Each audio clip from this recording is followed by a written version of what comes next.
Welcome to my video. This is Robbie. He's our guest today. He's going to be talking to us about life. I looked at Robbie as a bit of an inspiration. He's really good at just taking life by the horns, like these guys over here. That's really good. Eating the grass. You know, the grass is abundant. It's around us. Even though we can't see it through this fog, it's there. And these sheep, they know it. They know it within them. It's part of their instinct. So they don't actually worry about where they're getting their next meal because they know that life is going to serve them, you know? Mate, Doesn't matter if you can see it or not. That's dead poetry. Yeah, well, I'm part of the society. The invite's on your way. On its way. Damn, I can't even speak, dude. I'm a failure. What are we talking about, mate? We haven't come up with anything. Because dude, we've had quite a few conversations, so I don't really know. I can tell you, well, if this is how I usually start a video, I'll genuinely sit down with no topic. A blank canvas. And how I pull that up in a way that works is to just start talking, because then so the idea is by talking, you're actually opening that part of you that just flows and you're not actually thinking. Opening conversation. And well, yeah, because even if it's with yourself, you know, you're having a conversation with yourself. Yeah. For example, we could talk about communication. But it depends what resonates, because you're my guest here. Welcome to my show. I love that. In that case, I'd rather you have an open flow, because for me, I'll talk about anything. I'm open to what you want to bring to the table. I can respond to, or even ask questions about them. I'm open to, as a guest, I feel like a passenger on the journey, right? So I like feeling like I'm invited into the conversation in ways where I'm like, oh yeah, how about that? I like adding to a conversation, not as a main piece. I can feel when you speak, especially being able to speak to yourself, you know, that you've got inspiration to kind of delve into. I like hearing that and kind of, That was a crazy noise. Sorry. Carry on, please. I like observing and watching the conversation unfold and really letting myself soak it up until I've got something to riff with, which I think is just my style of communication. I'm not like an instigator of conversation generally, unless I have a purpose unless I've got a mission and I'm like, oh, I need to do this. So I therefore need to speak to someone about this. When I have a mission of purpose in conversation, I can get it done. But when I have nothing specific to talk about, I really struggle to draw from stuff, unless it's like, oh, let me tell you about my fucking weekend. I had a really bad time. If you want to hear about it. There's like an invasive intruder kind of. Yeah, I know what you mean. I like seeing that in you, how you have confidence to just know you can strike up a conversation, whatever it ends up being. You don't like instigating conversations? It really depends on my relationship with the person I'm speaking to. If I'm comfortable with someone and I'm confident that we are like actually friends, we're trusted, like there's a trust bond there, then I'm fine.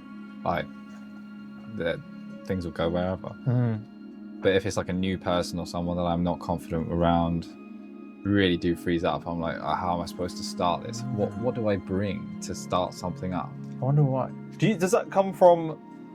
Is it because? So this is where we're going to dive deep straight away. Is that because, to me, that would give the sense that there's something. What you bring, you're not confident it's enough, even if it's not enough. So what I mean by that is you can see things as, even if something goes wrong,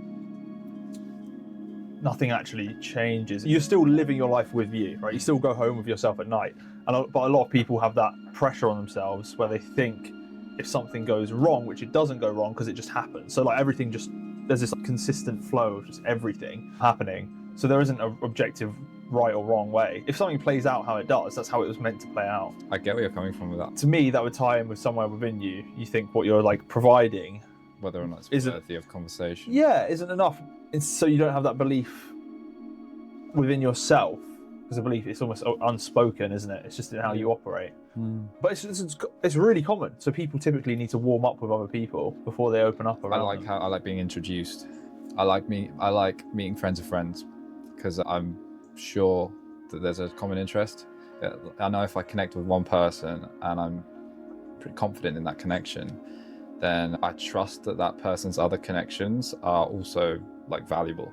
You know, and therefore I'm like, okay, this is a safe place. This is a safe space to enter, and one that I'm not wasting my energy with. To go up to a random stranger and be like, hey, let's strike a conversation and become friends. Like, it just doesn't sit well with me. I'm like, oh, well, what if I'm wasting my time here? Which is kind of selfish. It feels a bit like it comes back to that perfection thing where what if I start this conversation with someone, it doesn't go as I expect it to, then what's the point? What if it doesn't? It's a failure, you know? And a fear of failure, I think, is a big thing in there. A fear of rejection, self-rejection as well. I know how we spoke yesterday about avoidant tendencies and the reasoning behind that being a hidden part of yourself, which you hide from personally and therefore are doing everything you can to hide it from everyone else. And I wonder if that's a big reason as to why I don't like the instigation. Is that avoidant tendency of like, oh wow, how am I supposed to come up to someone with me, offer myself to them as an interaction when there's a part of me which I'm like, oh God, I'm really not comfortable fully with myself. Once I'm comfortable, I'm like, okay, this is safe. I can be me, I'm open and I'm myself and comfortable. But to lead with that, it's like a whole new level of fear. Like, oh, that's not for me to unlock. It's like a zone in the map which is still flagged off, no entry, like boundaries are still there, and I'm like, right, it's not for me to enter this until I'm drawn in and invited in. You need the sense of permission, and this is normal, not just you. I'm saying I feel this the same way sometimes. Everyone feels different ways. Some people don't have it. So it's, if we go to your first point, actually, which is the instigating and going up to people, for me, that's a big nut that I've been cracking and trying to crack recently, is being able to go up to people in the street and just strike a conversation. Because the intent, I'm not trying to get anything out of the conversation. It's the act of doing it, right? It's the act of saying to this person, complimenting them, oh, you've got great shoes on, and whatever they say doesn't matter to you because you wanted to, so you wanted to do that, you wanted to say that. And I think that's a massive thing, is using it to fuel yourself and realizing, just do it. Yeah, it fuels you. You're doing it in the moment because it feels right and it feels good, and you're expressing yourself in a way that's imprinting and on the world. And it's powerful to not have an expectation on the outcome, because someone might say, fuck off, weirdo. I don't know why they'd say that, but if they did, you'd have to be the type of person who, it doesn't matter, because you're like, oh, well, I just thought they had nice trousers on, so I complimented their trousers. But to some people, that would completely rattle them. It could bring up any kind of insecurity. And, you know, that's for them to deal with their thing. And I guess it's not really important if it does that for them to you. You've done something positive for you, which felt like a positive thing to bring out and put out into the world. If it has an impact which you didn't expect or weren't trying to get out, you know, it's a negative, which I think is disheartening, but it was not the intent. And I guess it's that intent which comes with it, and the expectation and intent are two different things I'm seeing now. So if you go in with an intent of positivity, of like relaying a positive comment, a compliment, just being friendly, going in with that positive intent is a whole different action than going in with an expectation of an outcome, because that is what fuels fear, I guess, because there's the fear of won't it? Will it, won't it? Will it be? Will it not be? Completely. Not having your self-worth intact makes it much harder to do. So if you don't sit with how you feel, if you think you're incomplete, if you feel wrong on your own, then this also jumps to what you're saying about how you warm up with people. It's like waiting for those people to bring that version of you out, but that version of you is you. Already there. You're always that version. You're not hiding it from anyone. That doesn't change if something bad happens, if someone says something good. It's like a form of just brutally backing yourself all the time. Like, you have to be your number one supporter in everything, because you're always with yourself, you know, and you're always, you know who your authentic self is. Yourself is yourself, and whatever parts of you there might be as a strong contending part of your personality, like an always there kind of force. I think if you can just accept that and know that you are who you are, you turn up as yourself every day, you have the potential to. If you can just become comfortable with doing that, then you will be on your aligned path. You will be turning up for you as you into the world, and the world can either direct you in one way or the other. That you'll just find your path like that. And I think there's a big fear of not knowing where that might take you and seeing other people's paths working out for them, therefore trying to copy. And that's not an aligned lifestyle. If you're doing things because other people are doing it and it's working for them, it doesn't necessarily mean it'll work for you. I think the answers for your life are always within you. You know, your body holds these answers. The clarity within you. It's just about remembering who you are and where that is, feeling into it and trusting that. And it doesn't mean to discount what other people's stories are and what they have to say and their advice. It's oftentimes very good advice. It probably applies. But I think all it's there to do really is help guide you back to your own truth, you know, instead of seeking it in other people's wisdom. Just allow that wisdom to bring you back to you. This is it. You have to, it doesn't matter if someone tells you, you have to do it yourself. You have to feel the pain, you have to feel the failure, you have to do it to have the outcome. One of my favourite saying, well, it's not a saying, I believe it was a book, but I've not actually read the book, quote is, you can't learn to ride a bicycle at a seminar. So the idea is you could endlessly go to seminars, you could endlessly go to classrooms, learning, oh, I really want to be a great businessman, I really want to be a great fisherman. Well, you're not going to go to a seminar necessarily for that, but there probably is one. Yeah. But yeah. But it's the concept that it doesn't matter until you actually go and do it. You're going to have to try and start that business and then fail and then try again. No one's ever going to tell you something and then it just clicks and you've got it. You have to have the experiences yourself. I guess it's the line between theory and practice. And I know for me, I was really good in school at like learning the theory. I delved into it, I'd dive in and I'd just absorb information. Actually putting that in practice into like practical exams or say in science doing experiments, I'd freeze up and I'd kind of get like, oh shit, what if I messed this up? What if I did something wrong? Have I done this correctly? And I'd be totally focused on getting someone else in to double check or to let them do it whilst I oversaw. So the knowledge was all still there, but I just didn't feel confident in the action of doing it and applying it. I think that just comes down to muscle memory and just teaching yourself that it's safe to try things. And like you say, try it, fail, learn, try again.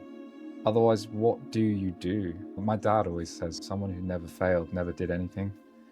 Yeah, and I always thought, sure, they just didn't think about it hard enough. They didn't plan it out, you know? But like to actually embody a lesson and really, truly learn something, you just have to do it and see what the outcome is afterward. You just do things. If it works, it works. Happy days. Exactly. If it doesn't, it doesn't. And I think learning the feeling that comes with it afterwards, learning to accept the feeling that comes with it afterwards is the answer, because the fear of failure is the blockage of the doing. If I don't want to go up and speak to someone because I'm afraid that the conversation won't even begin, that's because I'm not allowing myself to start the conversation because of that failure, the fear of the failure. But if I just do it and it fails, I can think, oh, shit, that didn't work. What was that about me that projected that into the world? And if you can just kind of soften and allow that to happen, people will see that and realize, and you know, the world will accept it, I think. Otherwise you're in that freeze motion and your world isn't expanding and moving with the time. Completely. This makes me think of basically all the years I had in school where you're disconnected from the flow state, from being and doing. You're paralyzed by fear because you're scared of like feeling fear, or like you're stuck in this endless kind of, I don't even know how to put it, it's like a prison. You're locked and then you don't do the things you need to do or want to do. You're better off actually switching off your brain and just doing things. Genuinely, you're going to be more content, you're going to feel happier. Unless you're some analytical scientist and you need to find out a solution to something. Or, you know, it's learning to use that state of being. But I know I was, and I know you were a bit, and loads of other people. You're trapped in this, and actually loads of people into their adult lives, you're trapped in the state of where you pre-think, and then you end up paralysis by analysis. I like that. That's it. That's the saying for it. I've not heard it. I like it. Yeah, which is, and it's the same reason there's, again, I don't know statistics on this, there's a general consensus that intellectuals don't actually end up starting companies, as we were talking about this the other day, because they think it through. And starting a company, guess what, has a lot of risks to it. So then they go, well, I'll just keep working my job, but then you don't end up having the massive payoffs and the swings of life. When you think that way, you almost expect life to play fair. You think, if I think it through, things will work out this way. We have no idea what's going on anyway.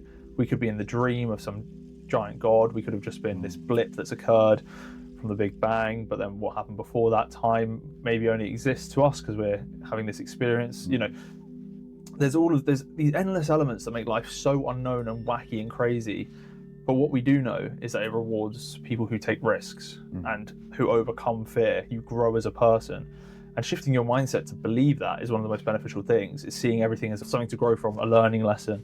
But then you accelerate yourself in life. You take things as evidence if we go back to having a conversation with someone in the street, walking past them and saying something, however they react, it becomes evidence for your own growth. If someone reacts ignorantly and they're clearly unhappy in their life, maybe they say something hateful, you just view it as like, well, they're living their life. They go home and they can't sit with themselves, and they're constantly in this negative loop of thinking and talking. I can literally use that and just go, oh, look, that's a shame for them. Yeah, off I go. And it's those stepping stones of your growth, the same way that failures are stepping stones of your growth in any sense. Failing moves you closer to your goal, right? That's literally how it works, because you will learn more from failing than you do from succeeding in any aspect. This brings me some inspiration about a guy I was speaking to recently who was a business owner, and he did not do well in school. He really didn't. He spent a lot of time outside, smoking weed, skipping classes, and just generally doing everything they didn't want him to do. He's now just sold a business for like 750 grand, and that was his second business, and he wasn't too bothered about that. He was just casually going through it. I think he told me some advice. This was all at a motorbike track day, so it just goes to show the different walks of life people end up on still being successful, just following the things they want to do and feel good. He just seemed to follow his gut. He seemed to follow the feeling which was feeling right to him, and he seemed to be streetwise. It was about being in situations which hadn't turned out correctly and learning from that and moving on and applying that to the professional world, I guess.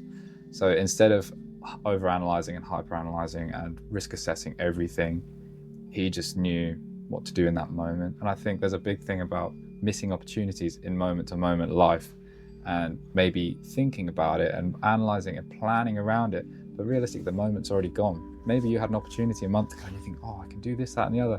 What if this happens? What if that happens? I'll have a plan around it. By the time you actually come to action, maybe the opportunity's missed, it's gone. Like, it's so late afterwards. I don't know how much of this applies to business, because, you know, if you're in business, you can probably start whenever. You know, you can just begin, and it's all about just beginning, just putting your life into action, starting the ball rolling. But I think in relationship terms, in people matters, then, you know, people change, their opinions change, their moods change, and I think those opportunities do pass. So I think there's a big thing about just going with the flow and going with the feeling in the moment.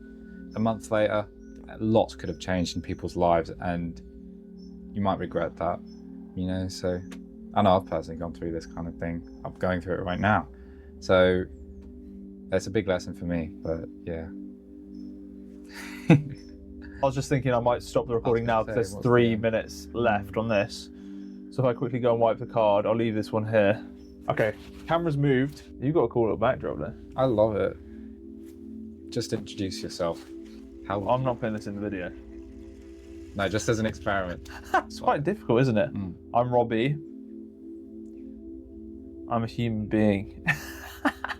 Yeah. I'm Silas and I'm living the human experience. I'm living the human experience right now. Are you? I actually like that. Yeah.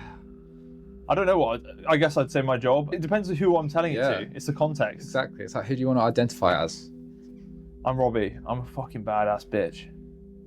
Bing, bing. You see these? What would you say? Yeah, it does depend. It depends on the context. If you're in a casual setting, if you're at an interview, you're going to say, obviously, because there's a purpose. Yeah, you've kind of got an outcome you want. If you're trying to impress a boss, you'd say like, "Hey, I'm Silas, professional at this shit. I'm good at this. Yeah, you want me, you know. But you can't want me as your employee. If you're having a conversation with a new friend, your friend's friend, God, you'd come off awfully. Yeah, you're not gonna wow, be like, what the fuck did you bring? I'm the best friend in the world. Yeah, I've been being a friend since my whole life. Yeah, to many different people. I've got a reference from Billy over there. You know, Billy. our mutual. You know, we've been friends for years. Honestly, I think I was thinking about this earlier. Like, what's the best representation of growth in a person? Change of character. Yeah, you're probably right there, actually. Because growth denotes change. Positive, hopefully. And the only way we would be able to see that or witness that surely is through a change of character, and which is made up of their actions. Yeah. Does that make sense? Yeah, perfect sense. Well, let's move on then. Well, yeah, in other news. In the news. I was thinking about these farmers as well, dude. Oh yeah. Do you reckon they've ever had like an existential crisis? Like, oh my God, who am I? Yeah. Guys who are farming and they seem to just be like totally in tune with life. I've met a lot of farmers who are just so miserable. I really wonder what they do. I don't think it means they haven't necessarily had an existential crisis. I think it's how they've dealt with it. Like loads of people run. Thoughts pop up that are a bit too scary. People run their whole lives from facing truths within them and sitting with things, and that's why it breaks people so much harder when things do happen, because it's almost like they were pretending they aren't part of reality. I think people just run from it and bury it down. People who are deeply unhappy and miserable, there's just parts of themselves they haven't actually confronted and sat with, and it compiles over time, and then there's more things they run from, and essentially pain, but then they put themselves in a permanent state of pain because they're not confronting the build-up's all behind them. God, some people must have a really miserable existence, and yet some people seem to be so satisfied and just carefree. Content Is the word. Yeah. Thank you. Yeah, they do. But I think everyone does have trials and tribulations. Yeah. That's what makes you able to be content. You have to have moments where you're like, oh, this is pushing me a bit. You know, this is breaking me. Even just a bit. Yeah. Literally. I am broken. Yeah. I think just to be able to notice that is like one of the biggest signs, one of the biggest factors in life. Like, holy shit, this is a challenge.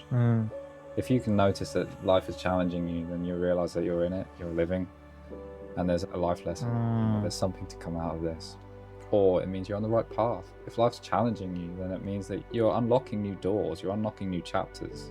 If you're just sailing through, then like something must be wrong, surely, because like this is kind of paradoxical. Everyone wants a life with no friction, no resistance, right?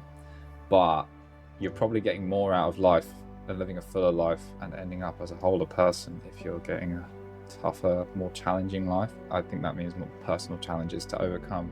Well, then you have contrast. You have contrast between the payoff and the hard times. Without that, you cannot have it. You have to experience the loss to have the gain.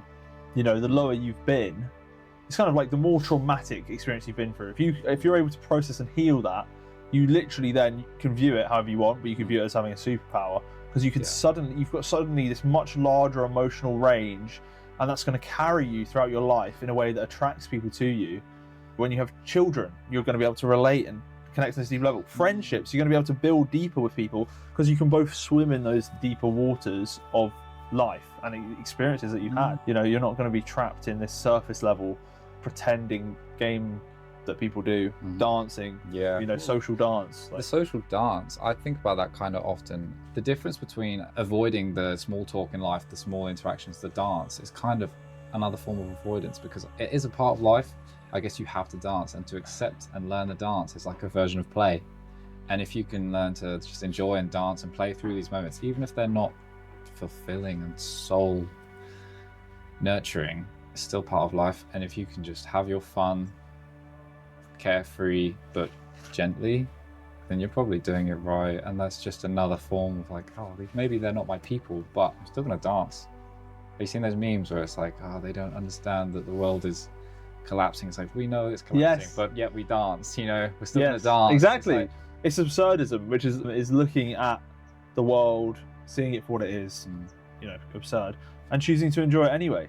Whereas nihilism is you see the world as it is, well, there's no meaning in anything. But look, these people miss the whole point. Choice. Meaning is a choice. You literally give meaning, but until you've experienced that, you can hear about it and it doesn't change anything. Until you've experienced the fact that it's up to you to view. If you view things as meaningful, they then become meaningful. Until you actually experience that, it doesn't mean anything. As we were talking about earlier, you can hear people talk all day long and things can resonate with you, but then you need to put that into practice. I think the key is to be the role model, to be the guide to these people. I mean, again, you can say something, you can give guidance, you can give advice, but to actually step into those shoes and start walking the path, that's the way you can embody it and let people see that and try and follow your footsteps. And not in like, you know, I'm going to do exactly what they do, but like, wow, they seem to be living life quite nicely. What's some key aspects that they're doing? You know? Wow, they seem to take life on. They really seem to make the most out of it. They suck the juice out of life, you know? I saw Dead Poets Society the other week, and my God, it's one of my new favorite films. I loved it. It's about a private school, an all-boys school, and the poetry teacher, they have a new poetry teacher, and he has a whole new way of teaching, and he's basically, his goal is to teach the lads life is more than curriculum. You know, you can make the most out of every moment in your life if you want to, and he uses poetry in a massive manner to do that and just to inspire. I think it's wonderful. It doesn't take away from their other studies or education, but it adds meaning to it. Otherwise, they're just doing it because their parents wanted them to. Their parents paid for them and signed them up to this school, and they will benefit from it. But if they do that and they don't come out with some kind of life dream, their own dream, what else is going to drive them? They'll be living in misery. Yeah, it's just a very inspiring movie. I think you should watch it. I like the sound of it, and I will check it out. Good. But yeah, it's living. They're not living their own life. You're living for someone else. They live a life they think they're meant to be living, not what they actually want to do, man. People pleasing, right? Yeah, it's people pleasing that destroys you. External pressures. People thinking that the answer, and this all comes from thinking the answer is outside of you. When you've had things in your life that just disappear, or they're taken away from you, or things that you believe were solid and they're not solid, and you have this experience, it's a reminder, and you learn that everything you need is always with you, because you're always going to end up back at that same place.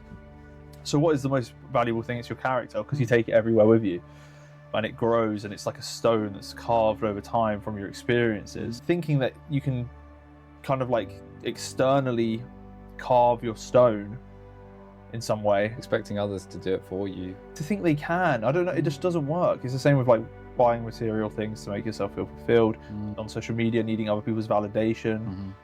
It's all things that are fleeting and will change, because if you're being validated because of your looks or your style, it's all going to change. Your looks are going to go. That external validation for just your appearance. Yeah, does it not scare people? At some point, you are going to be sat there without these external values anymore, and only with the internal value, only with the thing that's actually built over time. External beauty, I think, is a thing, and there's a balance to it. I think to behold a beautiful person, wow, like what a joy of life, right? Everyone loves that, and they should do. But to put that importance above internal peace and love and friendships, what the fuck? What the fuck, dude? You can't. Got it all wrong. You can't do that. I know. This is still going. It's crazy. just flashing red. We didn't do an intro, so we don't really need to do an outro. No, I'm just pondering life. This is where like one of those tumbleweeds go through your brain. Yeah, well, it goes in one I'm ear. thinking really hard. That's why I'm sweating. Damn. Oh, maybe we do just wrap it up there. How do we wrap it up? Do we need to? No, maybe we just get a scene of us both getting up and leaving. It's been a pleasure. And I'm walking into your chair. Oh yeah, let's. So you can walk into. Let's do that.